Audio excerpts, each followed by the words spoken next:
Et voici votre JT du samedi 9 avril 2022. Voilà, je parle un peu plus fort pour être compris de mes amis et camarades qui rencontrent des problèmes avec l'audition de mon programme. Attention, il paraît que ça marche, j'ai les vérifié, ça marche très bien sur un smartphone, ça marche beaucoup moins bien sur un PC, même sur le mien d'ailleurs.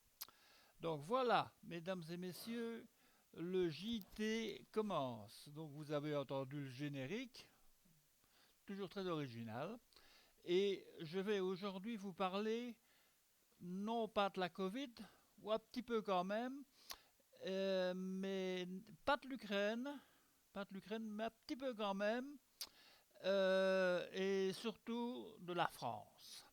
La France, vous savez, c'est pas loin, hein, c'est juste à côté, donc à côté de la Belgique, hein, façon de parler, pas à côté de l'Ukraine. Donc, pour la Covid, allons vite pour la Covid. Donc, je vous ai dit hier que le GEMS, hein, le groupe des experts, etc., etc., avait été dissous.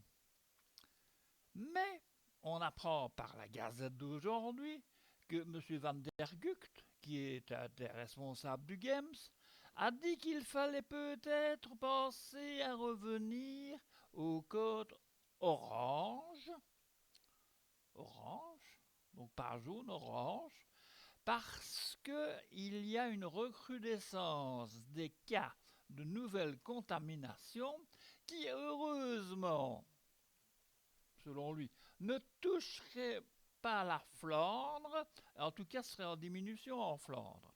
Moi j'ai un peu regardé les chiffres hier, et je me suis aperçu qu'effectivement, en 3 jours de tests, on avait approximativement le même nombre de contaminés qu'en 5 jours de tests, un peu partout.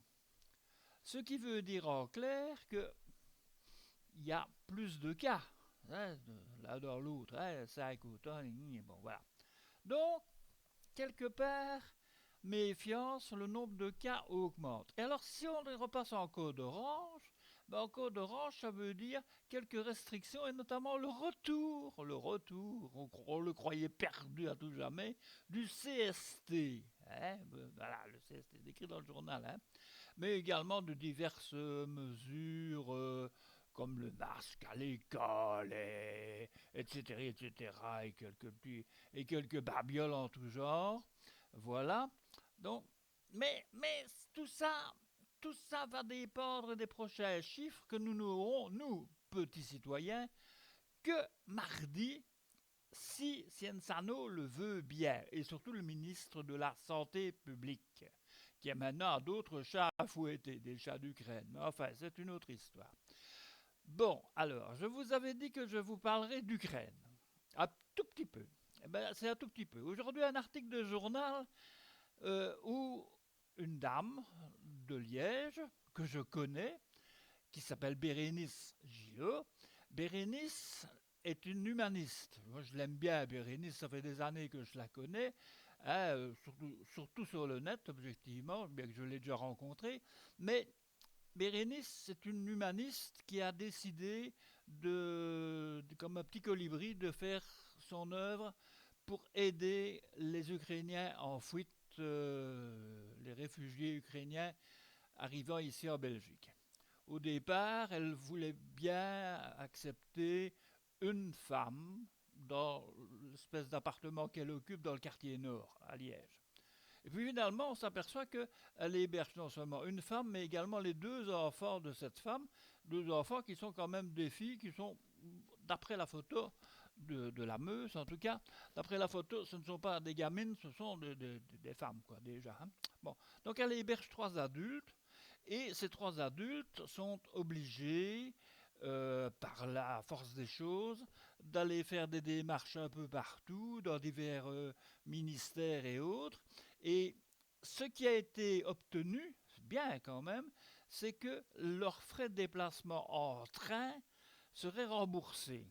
C'est bien, Ouais, c'est quand même bien parce que c'est quand même 3 personnes et c'est quand même cher, hein, même si c'est public. Donc, résultat des courses, elles ont le train remboursé, mais pas les bus de la tech. Et ça, c'est un peu dommage. Alors là, j'en appelle à une autre de mes amies qui se reconnaîtra si elle lit quand même. Elle s'appelle Karine, c'est son prénom, Karine Z, qui est quand même une des responsables du tech. Karine, est-ce que tu ne pourrais pas faire quelque chose pour Bérénice et ses amies ukrainiennes? Bérénice n'a pas de voiture, hein, Bérénice n'est pas aussi du bus, mais c'est pas pour elle qu'elle demande, c'est pour les trois dames en question, pour qui elle demande la gratuité du bus. Je pense que le tech peut bien faire ça après avoir roulé pendant des années avec l'abominable essence nafta produite en Russie qui coûtait moins cher mais qui sentait très mauvais.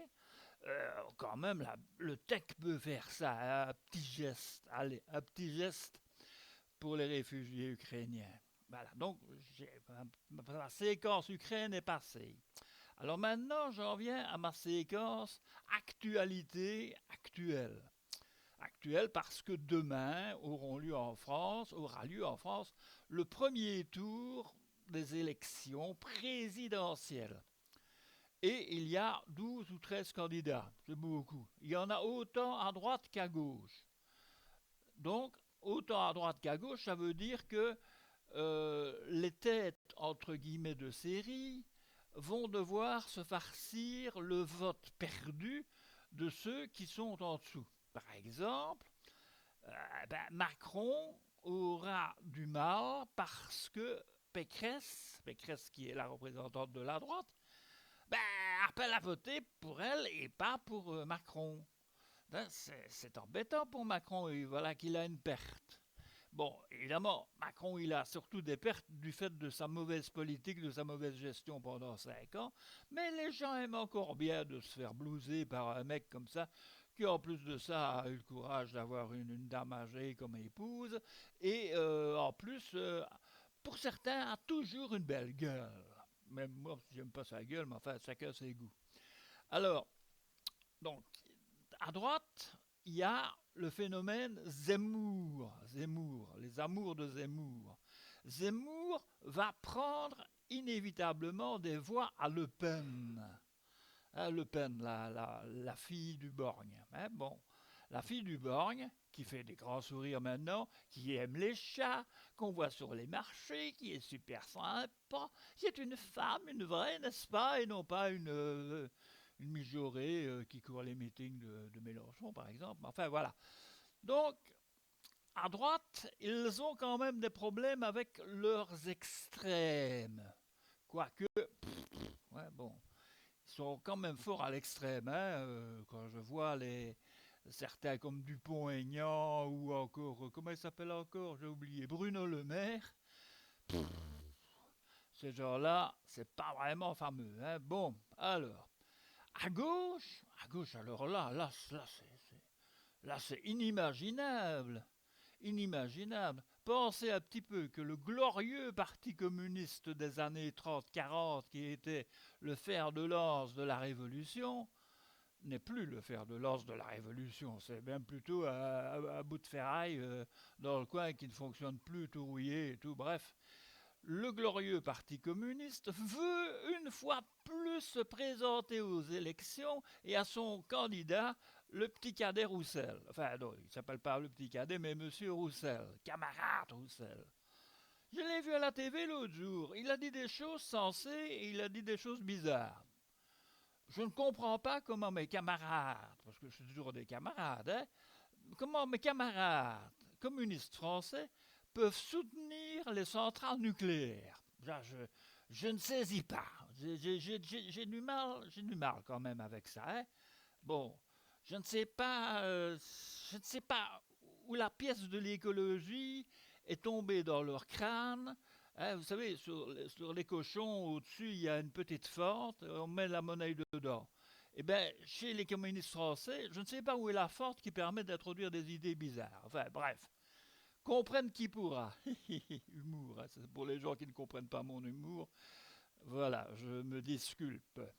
Donc, nous avons un gros problème, c'est que les gens qui vont voter communiste demain sont des gens sincères, j'en connais, c'est des braves gens, et c'est des braves gens qui vont croire que leur vote va changer quelque chose, alors que leur vote va purement et simplement voler à la poubelle et ne servira à rien. Alors que si leur vote allait à, par exemple, et même pas par exemple, allait là où il doit aller, c'est-à-dire chez Jean-Luc Mélenchon et les Insoumis, qui, quoi qu'on en dise, même si les sondages c'est triché, patati et patata, eh bien même avec ça, Mélenchon rapportera quand même plus de suffrages que le petit Cadet Roussel. Et toutes ces voix à la Cadet-Roussel, ben, elles seront perdues définitivement. C'est la même chose pour les électeurs de Poutou. Poutou, pour le moment, il est béni. Tous les journaux de droite disent ah, c'est le renouvellement. Puis, il est plus jeune. Hein, il est plus... Mélenchon est déjà vieux. Hein, Mélenchon a 72 ans, imaginez. 72 ans, bientôt au cimetière.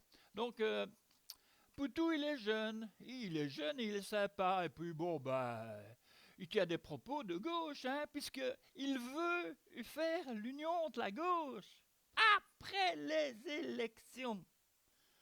Mais après les élections, y compris, je pense, après les élections législatives qui vont suivre, hein, parce que il n'est pas question de s'unir avec les mélanchonistes, etc., etc. Il ne faut pas confondre, hein, parce que j'ai dans mes amis de gauche et d'extrême gauche des gens qui reprochent toujours à Mélenchon son passage au Parti socialiste quand il était jeune. Et ils se rappellent de Mélenchon qui a été ministre socialiste. Il a été ministre, hein, socialiste d'un gouvernement socialiste. Mais ils oublient qu'avant d'être ministre d'un gouvernement socialiste, il a été militant trotskiste. Ils l'oublient, ça. Y compris des trotskistes qui sont candidats aux élections. Hein, parce qu'il y a encore une Valérie Arthaud, je ne sais plus son nom, et encore une autre, qui sont toutes les... je ne sais pas, moi. Elles veulent absolument se présenter. Mais au fond, pourquoi tous ces gens-là veulent se présenter? Pourquoi est-ce qu'ils ne se retirent pas? Moi, je me suis dit, allez, c'est la dernière semaine, ils vont comprendre, ça va faire clic-clic dans leur tête, que en se divisant, forcément, ils divisent les forces. Donc pourquoi pas se rassembler autour de Mélenchon? Il faut être réaliste, hein. Après, il y aura les élections législatives, libre à eux, au nom d'une grande union de la gauche, d'avoir leur candidat, d'avoir M. Poutou, d'avoir Mme Marteau et d'avoir je ne sais plus qui, ou l'écologiste, là, le Jadot en question, qu'on annonce péniblement 8%. Bon, tous ces gens-là auront leur place, auront des députés, certainement, dans une grande union de la gauche écologique et tout ce qu'on veut.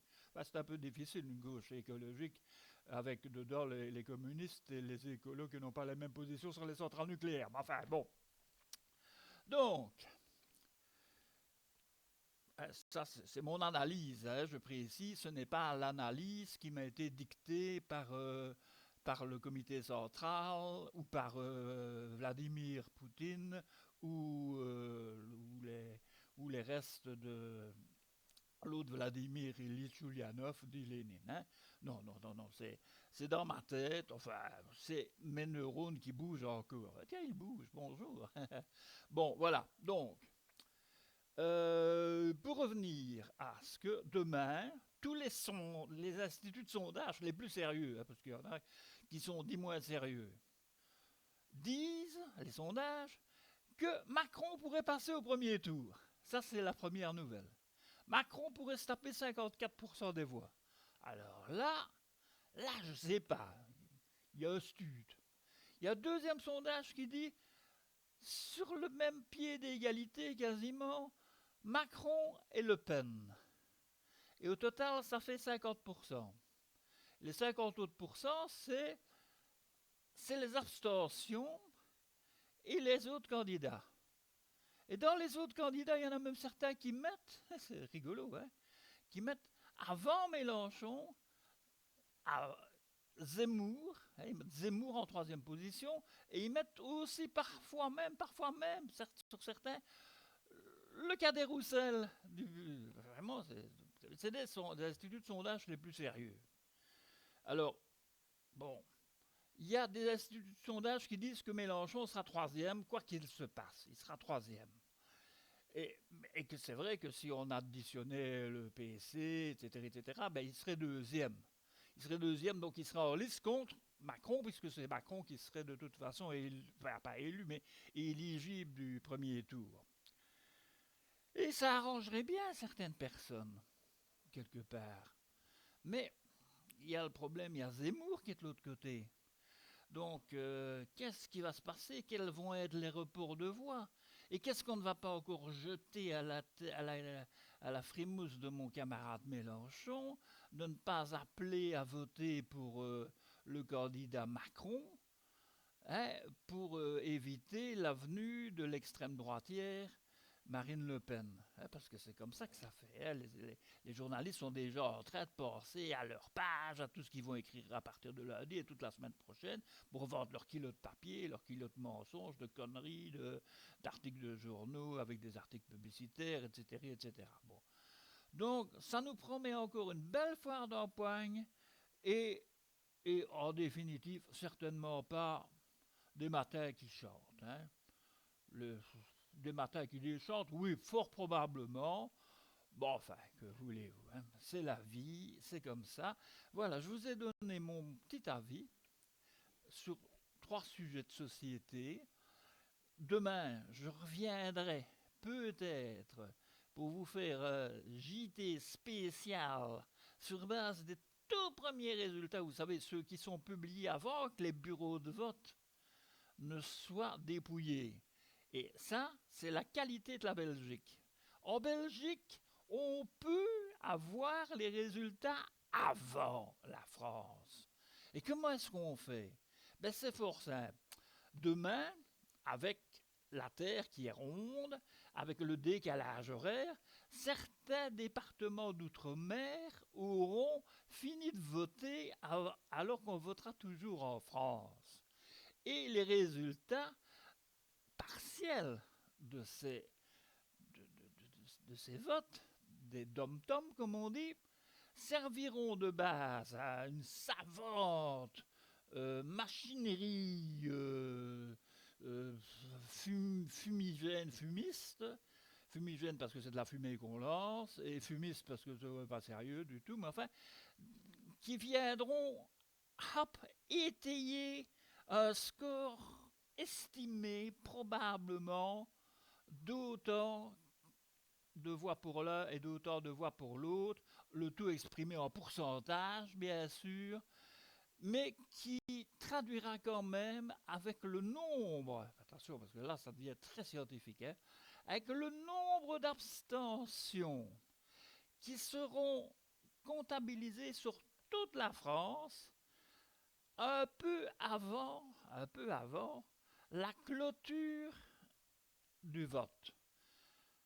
Parce que parce qu'on peut compter plus facilement sur des listes les gens qui ne sont pas venus que d'ouvrir les papiers et voir pour qui ils ont voté. Hein? Donc, on sait dire plus vite combien il y a eu d'abstentions. Mais les abstentions en France, c'est quand même important. On nous annonce qu'il y aurait 28,5% d'abstention. C'est fantastique, hein? Donc, ils n'ont pas encore voté, mais il y en a déjà 28,5 au moins qui ne vont pas voter. Et s'il y en a plus, ben oui. Et à tous ceux qui n'iront pas voter de toute façon parce qu'ils ne sont pas inscrits, dont une bonne partie des jeunes, nom de Dieu, nom de Dieu, nom de Dieu, les jeunes, qu'est-ce que c'est que ça? Maintenant il est trop tard pour s'inscrire, hein? Baba. Y compris pour le deuxième tour, hein? T'es pas inscrit pour le premier, tu peux pas voter pour le deuxième, hein? Attention, hein? Il faut être inscrit. Bon, allez, je vais achever ça parce que je m'aperçois qu'il y a déjà presque 20 minutes. C'est très long, les gens ne suivent pas jusque-là. En plus de ça, qu'on ne m'entend pas bien sur certains médias. En plus de ça, que les gens s'intéressent très peu à mon avis. Ils ont peut-être raison, hein. Et voilà. Je vous dis que je vais lancer le générique, si je me souviens de comment encore il va, parce qu'il était un peu changeant mon générique. Hein. Et je vous donne donc rendez-vous à demain, je ne sais pas quand, dans la journée, avec mes premières estimations du résultat des élections. et peut-être l'une ou l'autre information, on ne sait jamais, sur d'autres sujets de société. Voilà, générique. Magnifique. Alors, tu te fermes, pote. Allez, clic.